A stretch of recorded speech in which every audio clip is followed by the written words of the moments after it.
안녕하세요. 미주친의 스리퍼스입니다. 오늘은 조금은 생소해 보일 수 있지만 1230억 불이라는 엄청나게 큰 시장을 담당하고 있는 에드테크와 관련된 기업을 소개해 보려 해요.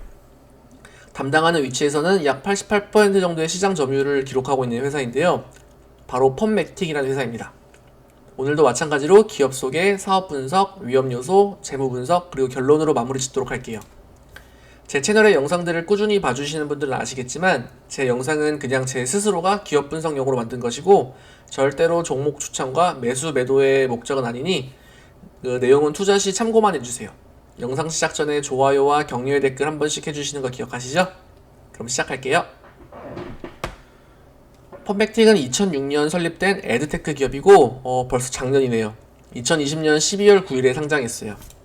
혹시나 해서 에드테크에 대해 잠깐만 언급하고 갈게요. 에드테크는 광고를 뜻하는 에드와 기술의 합성어인데요. 디지털, 모바일, 빅데이터 등 IT 기술들을 적용한 광고들을 뜻해요. 이 기업은 인공지능과 머신러닝 그리고 빅데이터 기술 등을 통해서 하루에 1.65 페타바이트의 데이터량을 처리한대요.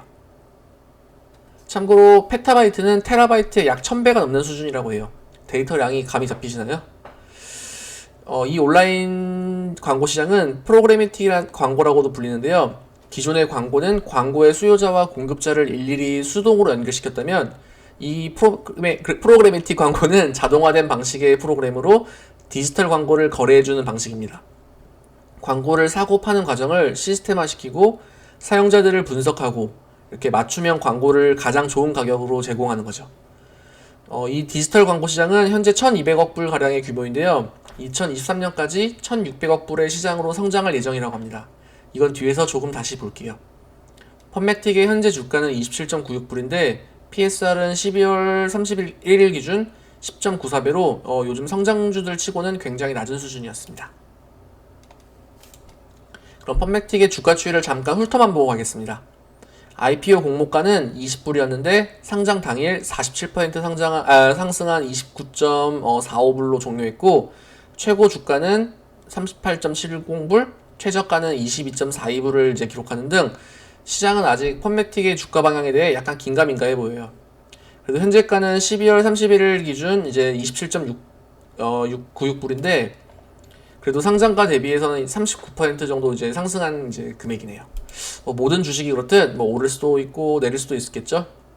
제 영상에서는 이제 향후 주가 추이보다는 그냥 기업의 펀더멘털 분석 위주로 소개시켜 드릴 테니 주가 추이에 대한 판단은 시청자분들이 직접 해주시면 될 것 같아요. 자, 기업 분석에 들어가기 전에 펀맥틱이 속한 온라인 광고 시장에 대해 잠깐만 보고 갈게요. 왼쪽은 2019년 그리고 오른쪽은 2023년 예상인데요. 보시면 광고 시장에서 이제 기존의 4대 매체인 TV, TV랑 신문, 잡지, 라디오는 힘이 계속 줄고 있죠. 2019년만 이제 기준으로 봐도 온라인 광고 시장이 기존의 4대 광고 매체 시장을 다 합친 것보다 컸어요. 그리고 그 차이는 이제 시간이 지날수록 이제 더 심해가죠. 특히 광고주 입장에서는 내 광고가 과연 매출 증가나 브랜드 이미지 향상에 직접적인 효과가 있는지 없는지 굉장히 궁금하잖아요. 기존의 4대 광고 매체에서는 그것을 파악하기가 쉽지 않았다고 합니다. 하지만 이게 온라인 광고로 넘어오면서 그리고 또 에드테크가 발전하면서 광고에 대한 분석과 영향력이 이제 수치화되어서 그 효과를 파악하기가 쉬워졌어요. 즉 당연한 이야기일 수도 있겠지만 앞으로 메이저 기업들의 광고는 대부분이 이 인터넷을 통한 온라인 광고로 이루어질 것 같아요. 이 시장은 점점 커지겠죠? 자, 그럼 프로그래미틱 시장을 구성하고 있는 요소는 이제 무엇이 있는지 잠깐 보고 갈게요. 온라인 광고가 그냥 간단하게 발생되는 게 아니라 중간에 정말 많은 과정이 있다는 것을 저도 이번에 공부하면서 배우게 됐네요. 일단 광고에는 광고주와 퍼블리셔 이렇게 두 중요한 객체가 있고 이들의 수요와 공급에 의해 광고 시장이 필요로 하게 됩니다. 광고주는 이제 광고 지면의 수요자가 되겠고 퍼블리셔는 광고 지면의 공급자가 되겠죠. 그러니까 퍼블리셔는 웹사이트에서 이제 광고란을 제공해주고 광고주들은 그 사이트들에서 이제 광고란을 구매하고 이용하니 수요자가 되는 겁니다. 광고주가 오히려. 그리고 여기서 애드 네트워크라는 개념이 생기는데요. 이건 간단하게 광고주와 퍼블리셔를 연결시켜주는 개념이라 생각하시면 돼요. 더 복잡하지만. 그리고 애드 익스체인지 같은 경우 이제 ADX라고 불리는데 이거는 애드 네트워크의 확장형이라고 생각하시면 됩니다. 그리고 아래에서 설명할 DSP와 SSP 사이를 연결시켜주는 역할이기도 하고요. DSP란 디맨드 사이드 플랫폼, 여기로 이제 약자로 효율이 높고 퀄리티가 있는 광고지면을 광고주가 쉽게 구매할 수 있도록 도와주는 플랫폼이에요. 즉 수요자, 이제 광고주 측면에서 일하는 플랫폼이죠. 그리고 SSP란 서플라이 사이드 이제 플랫폼의 약자로 광고지면에 가장 수익이 높은 광고를 보내주는 플랫폼이에요. 여기에는 이제 RTV라는 실시간 경매 기술도 도입되기도 하고요. 이런 시장 구조에서 펀맥틱이 위치한 시장은 여기 SSP예요. SSP. 좀 어렵고 지루할 수도 있으니까 빨리 넘어갈게요. 자, 그러면 중요 포지션별의 시장 점유율을 잠깐 볼게요. 오른쪽으로 보시면 DSP의 경우 더블클릭, 즉 구글이 전체 시장의 50% 이상을 차지하고 있네요. 그리고 애드 네트워크에서도 보시면은 이제 구글 애드센스와 구글 애즈, 즉 구글 다 합치면 이게 구글이 80% 이상의 이제 시장을 차지하고 있어요. 근데 펀맥틱이 속한 SSP 시장에서는 펀맥틱이 약 88% 정도의 높은 시장 점유율을 보여주고 있습니다. 참고로 이 그래프의 출처는 여기 적어놨고요. 혹시 뭐 내용이 잘못됐으면 댓글로 꼭 남겨주세요. 보시면 펀맥틱의 역할과 사업이 간단하게 요약되어 있어요. 앞에서 말씀드린 대로 펀맥틱은 공급자 측면에서 일을 하며 가장 효율이 좋고 가장 높은 가격의 광고가 입찰되게 도와줘요. 이렇게 앞에서 설명드린 리얼타임 비딩도 있고 인공지능을 통해 미리 선별된 구매자와 판매자들을 엮어주는 비공개 경매 방식의 광고도 제공해주고요. 이런 건 단가가 높겠죠. 그리고 이런 다양한 기술들이 머신러닝을 통해 빅데이터로 계속 자료가 축적되고 있다고 해요. 그래서 계속 효율적인 비즈니스를 운영할 수 있는 거죠. 이것뿐만 아니라 광고와 관련된 다양한 정보와 분석, 그리고 사이트의 퀄리티 분석과 같은 서비스도 지속적으로 제공해줍니다. 그리고 옴니 채널을 추구하며 디스플레이 광고, 비디오 광고, 그리고 네이티브 광고 등 모든 유형의 광고를 다양한 플랫폼을 통해 제공해줍니다. 즉 이제 디지털에 특화된 이제 기업이죠. 보시면 펀맥틱은 하루에 1트릴리언의 이제 광고를 경매해주고 1300억 개 이상의 광고를 노출해주고 1.65 페타바이트의 데이터를 처리해준다고 해요. 이 데이터들은 그냥 사라지는 게 아니라 머신러닝을 통해 계속적으로 이제 효율적으로 관리되는 거고요. 전 세계 다음 장을 보시면 전 세계에 총 14개의 오피스와 8개의 데이터 센터를 보유하고 있는데요. 미국에만 동부와 서부 각각 2개씩 총 4개의 데이터 센터가 있고 유럽에는 2개, 그리고 아시아에는 일본과 싱가포르를 포함해서 총 2개의 데이터 센터가 있네요. 이 대형 데이터 센터가 전 세계에 이렇게 전략적 요충지에 8개가 이제 분포되어 있다는 것을 보면 회사의 규모가 좀 보이시죠? 그럼 펀맥틱의 매출과 수익률 추이를 좀 보겠습니다. 2018년부터 2020년까지 총 이제 24%의 매출이 증가했는데요. 매출 증가 속도는 뭐 생각보다 커 보이진 않아요. 매년 걸 보면은. 그렇지만 순이익률을 보시면 이 기업은 최근 IPO 상장한 기업들과는 다르게 뭐 흑자를 내고 있는 기업이고 순이익률이 매년 꾸준히 증가하고 있습니다. 흑자 전환된 기업들만 투자하시는 분들도 많이 계시죠? 이 회사의 수익률은 뭐 그렇죠. 회사들의 이제 수익률은 장기적 관점에서도 참 중요하니까 순이익률을 잘 봐야겠죠. 그런데 분기별 매출과 수익 추이를 볼게요. 제가 좀 좋아하지 않는 그림이네요. 2018년부터 2020년까지 분기별 매출과 분기별 순이익인데요. 매 분기 매출의 변동이 너무 심해요. 뭐 그 이유는 여러 가지가 있을 수 있겠지만 아무래도 광고를 중개해준 업체로서 계절별 그리고 분기별 변동이 클 수 있다는 것을 유추해 볼 수 있어요. 예를 들어서 이렇게 4분기에는 연말 쇼핑 시즌이 다가오면서 끼면서 이제 뭐 광고 매출이 크게 증가했다가 연초에는 이렇게 다시 줄어드는 모습을 보일 수 있죠. 근데 이것은 어디까지나 제 개인적인 추측이고 뭐 사실 정확하게 따지려면은 좀 더 긴 연도들의 자료가 필요해 보여요. 참고로 2019년 1분기에는 잠깐 매출이 크게 줄면서 잠깐 적자 상태도 났었어요. 그래서 이렇게 전체적으로 보면 이렇게 전체적으로 보면 매출은 꾸준히 안정적으로 우상향하는 것처럼 보이지만 분기별로 보면 뭐 들쑥날쑥하다는 것을 보여드리고 싶었습니다.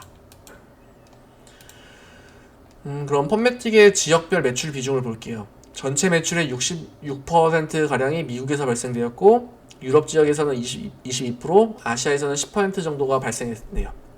역시 어느 기업이든 광고 시장은 이제 미국을 따라올 수가 없어요. 그렇죠? 그럼 지역별 매출 추이를 볼까요? 긍정적인 점은 핵심 지역인 미국에서의 꾸준한 성장입니다. 2018년부터 이렇게 21%, 5%씩 꾸준히 성장을 이어가지고 있어요. 유럽에서는 잠깐 마이너스 성장을 했지만 최근에 다시 15% 성장을 이제 올려주며 그래도 조금씩 이제 우상향 그래프를 보여주었고, 특히 제3세기에서는 절대적인 매출값은 가장 낮지만 작년에 148%라는 높은 성장률을 보여주었네요.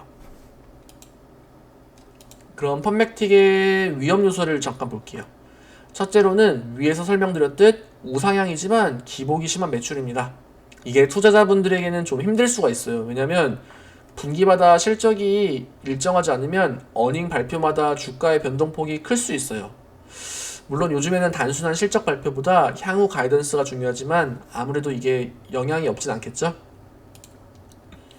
두 번째로는 버라이즌의 높은 매출 의존도인데요. 2020년 기준 전체 매출의 21%가량이 버라이즌에 의해 발생했다고 해요.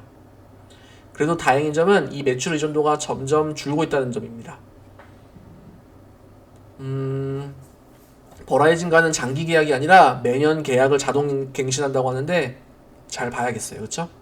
그 세 번째는 제3자의 쿠키 등 정보 수집 제한 가능성인데요.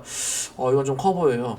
최근에 애플이 자체 앱과 사파리 등을 통한 제3자 쿠키, 그러니까 즉 개인정보 보호와 관련된 이슈로 이제 이런 정보 같은 것들을 이제 공개를 좀 안 한다고 하고 있죠. 구글도 이에 대응하면서 2022년부터는 아마 잠재적으로 이 정보 수집을 못하게 할 수도 있다고 합니다. 이게 얼마나 큰 문제냐면요. 자칫하면 프로그래매틱의 근간이 흔들릴 수도 있는 거예요. 아까 앞에서 설명드렸다시피 온라인 광고는 소비자들의 웹서핑과 인터넷 검색 기록 등을 종합하면서 가장 관심이 가는 이제 맞춤형 광고를 내보내는 거잖아요. 이게 사실 정보 수집이 가능해야 가능한 건데 이게 막히면 빅데이터든 인공지능이든 뭐든 의미가 없어질 수 있는 거예요. 그만큼 파급력이 큰 거라서 아마 원천 금지는 힘들어 보이고 어느 정도에서 타협이 될 것 같긴 합니다. 사실 지금도 구글 크롬이나 이런 거 이용할 때 우리가 정보 수집에 동의한다 안 한다 체크할 수 있잖아요. 우리가 네 번째는 DSP와의 상생 관계인데요. 펀맥틱은 말씀드린 대로 SSP 쪽이죠. 서플라이 쪽. 그렇다고 해서 디맨드 쪽인 DSP와 전혀 일이 겹치지 않는 게 아니에요. 따지고 보면 둘은 경쟁도 하면서 결국은 상생 관계예요. 현재 펀맥틱은 구글과 더 트레이드 데스크와 이제 광고 입찰과 관련해서 협력을 하고 있다고 합니다. 구글이랑은 특히 2012년부터 지금까지 협력을 해왔고요. 계약 조건은 매년 자동 갱신인데 둘 중 하나가 이제 취소 60일 전에 통보만 하면 계약 취소가 된다는 이제 무서운 조건이 있어요. 그럴 일은 드물어 보이지만 구글이 만약에 펀맥틱과 계약을 취소한다고 하면 가장 큰 DSP 기업과의 거래가 끊기는 걸 수도 있어요. 그렇지 않기 위해서 펀맥틱은 꾸준히 기술 개발을 하고 경쟁력을 키우면서 그리고 구글에게 꼭 필요한 업계 협력자가 되어야만 하죠. 마지막으로 AD 블락인데요. 데스크탑 쓰시는 분들은 이 기능들을 많이 아실 거예요. 이게 웹사이트에서 자질구레한 광고들을 이제 자동으로 차단시키는 기능인데요. 이게 얼마나 무서운 거냐면은 광고로 먹고 사는 기업들에게는 이 기능은 정말 치명적일 수 있죠. 근데 또 요즘은 이걸 또 이 애드 블락을 또 우회하는 광고 기능도 있다고 합니다. 이게 그냥 계속 물고 무는 거죠. 자, 마지막으로 펀맥틱의 수익률을 볼게요. 앞서 설명드린 것처럼 매출은 크진 않지만 꾸준히 증가해주고 있고요. 긍정적인 점은 이 기업의 수익률인데요. 매출 총 이익률이 68% 정도를 유지해주고 있어요. 그리고 영업이익률과 순이익률은 매년 꾸준히 증가해주고 있고요. 그래서 순이익은 매년 400만 불, 600만 불, 그리고 2020년도에는 9개월 만에 700만 불이라는 이제 순이익을 기록했고요. 근데 매출 총이익률도 사실 단순히 계산하면 이렇게 68% 수준이지만 앞서 설명드린 대로 이 기업은 전 세계 데이터 센터와 같은 유형 자산이 많지요. 거기에서 지불되는 감가상각 비용이 크다고 합니다. 감가상각 비용. 전체 매출 대비 감가상각의 비율은 매년 조금씩 줄어들고 있지만 이렇게 8%에서 12% 정도를 차지했어요. 그래서 사실 감가상각은 아시다시피 이제 실제 현금 흐름에는 전혀 영향을 주지 않으니까 만약에 이 비용을 제외한 매출 총이익률을 보시면 이렇게 80에서 76%로 이제 꾸준히 이렇게 크게 올라가요. 그러니까 즉 수익성이 굉장히 좋다는 회사죠, 기본적으로. 그리고 보시다시피 이제 매출 대비 영업 비용은 이제 매년 꾸준히 줄어들고 있는 추세예요. 다른 이제 IPO와 마찬가지로 다른 IPO 기업들과 마찬가지로 상장 후 첫 어닝에서는 뭐 스탁 옵션 같은 이제 직원 보상 비율이 증가하면서 단기적인 수익성은 낮아질 수도 있어요. 이렇게 관리 비용은 이제 조금씩 변동은 있지만 우하향 추세이고 마케팅 비용은 일정 수준을 이제 유지해주고 있습니다. 한 가지 걱정되는 점은 매출 대비 기술 개발 비용인데 이게 이제 매년 감소 중에 있어요. 뭐 이미 시스템이 안정화되어 있다고는 하지만 그래도 명색의 IT 기업인데 기술 개발에 대한 투자는 좀 꾸준히 해줬으면 합니다. 전체적으로 봤을 때 이 기업은 매년 안정적인 매출 증가율을 보여주고 준수한 수익률을 기록했어요. 향후에도 뭐 안정적인 이제 영업은 가능해 보입니다. 이익률 관점에서는. 자, 그럼 마지막으로 펀맥틱의 결론입니다. 펀맥틱은 에드테크, 즉 디지털 광고 시장에 속한 기업인데요. 이 시장은 2023년까지 이렇게 160억 불 가량의 시장으로 성장이 가능해 보입니다. 이미 온라인 광고 시장은 기존의 4대 광고 매체의 합보다 사이즈가 더 크니 이 격차는 앞으로 더 커져갈 것 같아요. 펀맥틱은 디지털 광고 시장 시스템에서 SSP 포지션에 있는데요. 이 부분에서 88%의 시장 점유율을 유지하며 이 시장이 이제 숨은 강자죠. 그리고 인공지능과 빅데이터를 통해서 이쪽 기술력에서는 뭐 훌륭한 수준으로 평가받고 있다고 합니다. 이 기업은 또 하루에 1.65 이제 페타바이트의 자료를 처리하는데 머신러닝을 통해 지금 이 순간에도 끊임없이 발전하고 있다고 해요. 2020년 12월 31일 기준 주가는 27.96불로 PSR은 10.94배 정도인데 요즘 다른 성장주들에 비해서는 좀 낮아 보이고요. 그럼 이 기업의 수익성을 볼게요. 매년 크진 않지만 꾸준한 매출 성장률을 기록하고 있었고 특히 감가상각을 제외 시 매출 총이익률은 76%로 이제 수익률은 뭐 훌륭해 보였습니다. 거기에 매년 낮아지는 영업비용 비율로 순이익률은 최근에 이제 5%에서 8%까지로 증가했고요. 또한 충분한 영업활동에 의한 현금 흐름과 특히 죄송해요. 비교적 안정된 이제 재무 구조를 볼 수 있는데요. 지속적인 순이익으로 이익 잉여금은 계속 증가되고 있었고 특히 이제 부채 비율의 경우 54%로 뭐 굉장히 낮았습니다. 그럼 펀맥틱의 투자 시 고려할 투자 리스크도 한번 정리해 볼게요. 첫 번째로는 분기별 불규칙한 매출 구조인데요. 매출은 매년 꾸준히 늘었지만 분기별로는 편차가 심했어요. 특히 이제 19년 1분기에는 적자도 발생했고요. 이런 경우 매 분기 실적 발표마다 이제 주가 변동이 생길 수도 있다는 걱정도 들죠. 두 번째로는 인터넷 프로바이더들의 3자 쿠키 정보 수집 제한 관련 리스크인데요. 이게 실행될 경우 소비자별로 맞춤 광고를 제공할 수 있는 현재의 장점이 사라지게 될 수 있을 정도로 큰 파괴력이 있어 보여요. 물론 그런 일은 없겠지만요. 예. 구글 크롬에서는 이제 2022년부터 해당 정보 제공을 중지시킬 수 있다고 하는데 잘 봐야겠습니다. 세 번째로는 이게 이 포지션인데요. 갑이지만 을 같은 시장 포지션이에요. SSP에서는 강자일 수 있지만 결국 구글이 장악하고 있는 DSP 시장의 업체들과는 좋은 관계를 유지할 수밖에 없어요. 그러니까 서로 눈치를 봐야 한다면 아무래도 펀맥틱이 구글의 눈치를 봐야 될 수 있겠죠. 그리고 마지막은 사소할 수는 있겠지만 매출 대비 기술 개발 비용이 꾸준히 낮아진다는 점입니다. 명색의 IT 업체인데 기술 개발이 차지하는 비용이 한 자릿수가 되는 것은 보기 안 좋죠. 그래서 이게 높아지는 순이익률과 낮아지는 영업 비용의 비율이 이 기술 개발의 이제 하락과 관련된 거라서 조금 걱정은 돼요. 물론 영향이 크진 않지만요. 오늘 준비한 영상은 여기까지인데 조금이라도 도움이 되셨으면 구독과 좋아요 그리고 알림 설정 꼭 부탁드릴게요. 격려의 댓글은 항상 감사하신 거 아시죠? 오늘도 영상 끝까지 봐주신 모든 분들께 감사의 인사드리며 영상 마치겠습니다. 감사합니다.